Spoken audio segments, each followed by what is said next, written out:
Hello friends, welcome to pharmacy notes class. आज हम इस वीडियो में रूट ऑफ ड्रग एडमिनिस्ट्रेशन के बारे में पढ़ेंगे।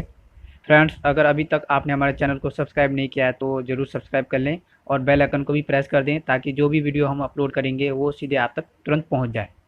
अब रूट ऑफ ड्रग एडमिनिस्ट्रेशन देख लेते हैं। Route of drug administration is the medium in which any drug is introduced into the body for its action. Route of drug administration क्या है? ये एक मीडियम या पाथवे होता है जिसके जरिए किसी भी ड्रग को बॉडी के अंदर इंट्रोड्यूस कराया जाता है ताकि वो अपने बायोलॉजिकल एक्शन को शो कर सके। रूट ऑफ ड्रग एडमिनिस्ट्रेशन को सिस्टमिक और लोकल में डिवाइड किया गया। सिस्टमिक को एंट्रल और पेरेंट्रल में डिवाइड किया गया। एंट्रल में ओरल, सबलिंगुअल और रेक्टल रूट आते हैं।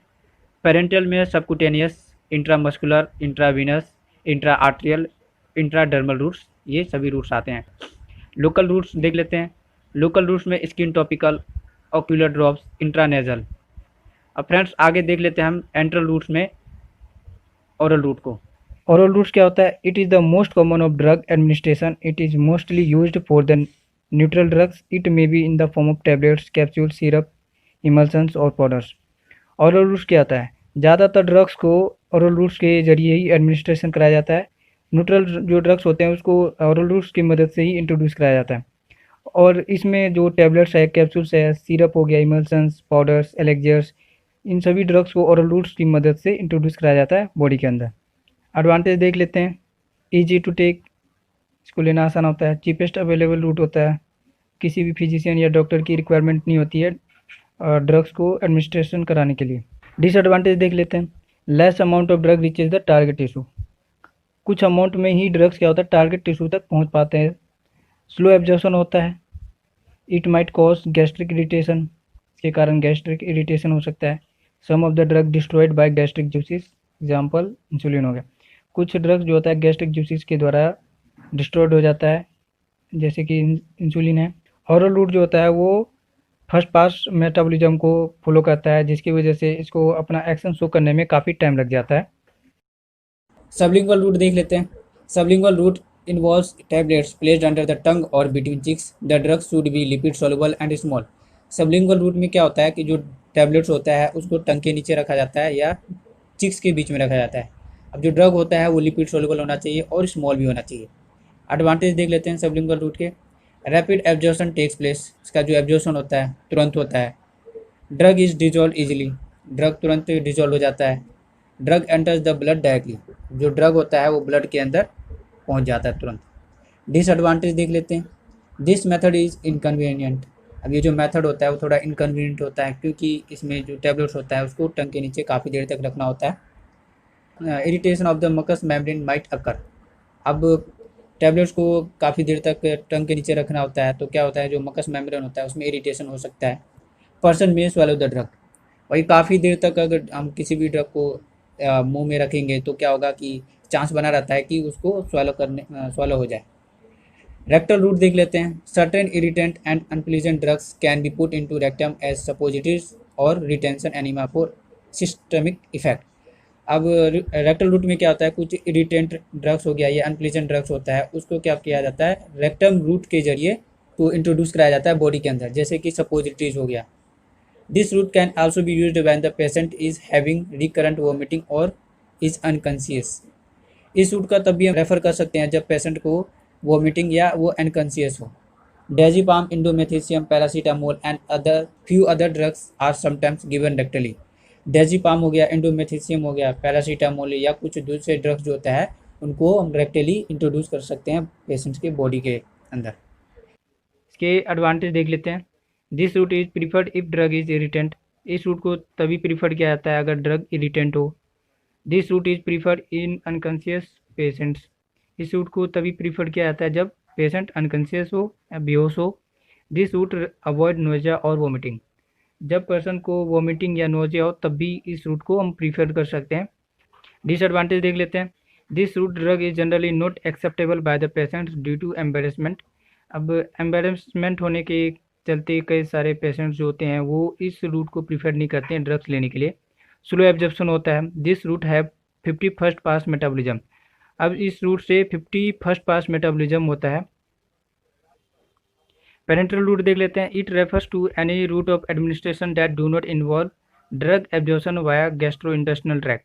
पेरेंटल रूट को तभी रेफर किया जाता है किसी भी पेशेंट को जब गैस्ट्रो इंटेस्टिनल ट्रैक्ट के जरिए उस ड्रग्स को पेशेंट के अंदर इंट्रोड्यूस या एडमिनिस्ट्रेशन नहीं कराया जा सकता। एडवांटेज क्या है? It is rapid, it is useful for unconscious patients, unconscious patients के लिए इसको यूज़ किया जाता है। बायो अवेलेबिलिटी इज़ 100%, इसकी बायो अवेलेबिलिटी जो होती है 100% होती है। डिसएडवांटेज क्या है? इट इज़ पेनफुल, काफ़ी पेनफुल होता है। इट इज़ लेस सेफ, दूसरे रूट के मुकाबले ये जो पेरेंटल रूट होता है काफ़ी अनसेफ होता है। दिस मेथड इज़ एक्सपेंसिव, ये जो मेथड होता है काफ़ी एक्सपेंसिव होता है क्योंकि इसमें ड्रग्स को एडमिनिस्ट्रेशन कराने के लिए किसी फिजिशियन या डॉक्टर की रिक्वायरमेंट होती है। सबक्यूटेनियस रूट देख लेते हैं। Subcutaneous route might be used for arm, thigh and sub scapular space. Subcutaneous route का यूज़ किया जाता है आर्म, फोर आर्म, थाई और सब स्कैपुलर स्पेस में ड्रग्स को एडमिनिस्ट्रेशन कराने के लिए। एडवांटेज देख लेते हैं। Absorption is slow and constant, absorption जो होता है स्लो और कॉन्स्टेंट होता है। इट इज़ हाइजीनिक, और ये बाईपास मेटाबॉलिज्म को फॉलो करता है। डिसएडवांटेज क्या है? It might lead to abscess formation. अब कई सारे पेशेंट्स में ये देखा गया है कि जब इस रूट से ड्रग्स को एडमिनिस्ट्रेशन कराया जाता है तो कई बार फोड़ा भी बन जाता है। Absorption is limited by blood flow, absorption जो होता है वो लिमिटेड ही होता है।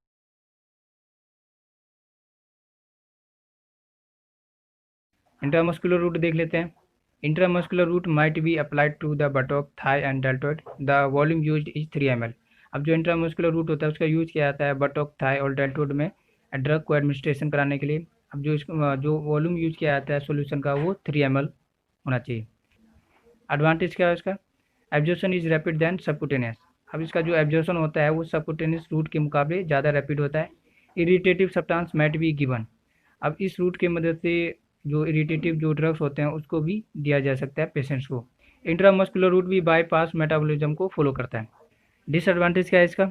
This route might cause nerve और वीन डैमेज। अब इस रूट से जब ड्रग दिया जाता है तो नर्व और वीन के डैमेज होने का भी चांस बना रहता है। इंट्राविनस रूट देख लेते हैं। In this fluid is directly delivered into a vein. इस रूट की मदद से जो फ्लूड होता है उसको डायरेक्टली वीन के अंदर इंट्रोड्यूस कराया जाता है। एडवांटेज क्या है इसके?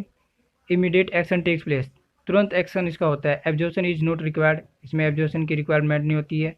This route is preferred for unconscious patients. अब इस रूट को प्रीफर किया जाता है अनकॉन्शियस जो बेहोश पेशेंट्स होते हैं उनके लिए। इंट्राविनस रूट जो होता है ये भी बाईपास मेटाबॉलिज्म को फॉलो करता है, इसलिए इसमें एब्जॉर्प्शन की रिक्वायरमेंट नहीं होती है। डिसएडवांटेज क्या है? This method is more risky. अब ये जो मेथड होता है वो ज़्यादा रिस्की होता है क्योंकि इसमें अगर एक बार ड्रग्स को बॉडी के अंदर इंट्रोड्यूस करा दिया जाता है तो उसको रिकवर कर पाना मुश्किल होता है। ये बाईपास मेटाबॉलिज्म को फॉलो करता है, इसलिए ये जो ड्रग्स होता है तुरंत सर्कुलेटरी सिस्टम में पहुंच जाता है और अपना एक्शन शो करने लगता है। This can not be retreat, वही है इसको दोबारा से रिट्रीट नहीं किया जा सकता। Inflammation of surrounding tissue might result. जहाँ पर इंजेक्शन दिया जाता है वहाँ का आसपास का टिश्यू क्या होता है? इन्फ्लामेट कर सकता है। इंट्रा आर्टरियल रूट देख लेते हैं। In this route drugs are administered into an artery. Through this route anti cancer drugs are given for localised effects. इस रूट्स के जरिए ड्रग्स को आर्टरी के अंदर एडमिनिस्टर कराया जाता है और इस रूट्स का इस्तेमाल एंटी कैंसर ड्रग्स को भी एडमिनिस्टर कराने के लिए किया जाता है ताकि वो अपने लोकलाइज्ड इफेक्ट्स को शो कर सके। एडवांटेज देख लेते हैं। Bio availability is 100%। इसकी बायो अवेलेबिलिटी जो है वो 100% होता है क्योंकि जितने अमाउंट में ड्रग्स को एडमिनिस्टर कराया जाता है वो साइट ऑफ टिश्यू तक पहुंचता है और अपने बायोलॉजिकल एक्शन को शो करता है। High concentration of drugs can be administered at the desired site of action. High concentration drugs को भी एडमिनिस्टर कराया जाता है ताकि वो अपने एक्शन को शो कर सके। डिसएडवांटेज देख लेते हैं। इट इज़ पेनफुल, ये पेनफुल होता है क्योंकि इसमें इंजेक्शन के थ्रू ड्रग्स को एडमिनिस्टर कराया जाता है। इट इज़ लेस सेफ, ये लेस सेफ होता है क्योंकि अगर एक बार ड्रग्स को एडमिनिस्टर करा दिया जाता है आर्टरी के अंदर तो उसको रिकवर कर पाना मुश्किल होता है अगर वो टॉक्सिसिटी शो करता है तो। इट इज़ एक्सपेंसिव, ये काफ़ी एक्सपेंसिव होता है क्योंकि इस ड्रग्स को एडमिनिस्टर कराने के लिए किसी फिजिशियन या डॉक्टर की रिक्वायरमेंट होती है। इंट्राडर्मल रूट देख लेते हैं। In this route drugs are administered into the dermal layer of the skin just beneath the epidermis. Usually small amount of liquid is used, example 0.1 ml solution is used. इस routes के जरिए drugs को skin के dermal layer में introduce कराया जाता है, administer कराया जाता है जो कि एपिडर्मिस के नीचे होता है। स्मॉल अमाउंट में ही लिक्विड को एडमिनिस्टर कराया जाता है या ड्रग्स को एडमिनिस्टर कराया जाता है, जैसे कि 0.1 ml सॉल्यूशन को यूज किया जाता है। एडवांटेज देख लेते हैं। स्लो एब्जॉर्प्शन, अब इसका एब्जॉर्प्शन जो होता है स्लो होता है जो कि ट्यूबरकुलोसिस और एलर्जी के टेस्ट के लिए यूजफुल होता है। डिसएडवांटेज क्या है इसके? Amount of drug administered must be small. अब जो ड्रग एडमिनिस्टर कराया जाता है वो स्मॉल अमाउंट में होता है। इट इज़ एक्सपेंसिव, ये काफ़ी एक्सपेंसिव होता है क्योंकि ड्रग्स को एडमिनिस्टर कराने के लिए किसी डॉक्टर या फिजिशियन की रिक्वायरमेंट होती है। आई होप फ्रेंड्स कि ये वीडियो आपको पसंद आया हो, तो सब्सक्राइब जरूर कीजिएगा हमारे चैनल को और इस वीडियो को लाइक भी कीजिएगा।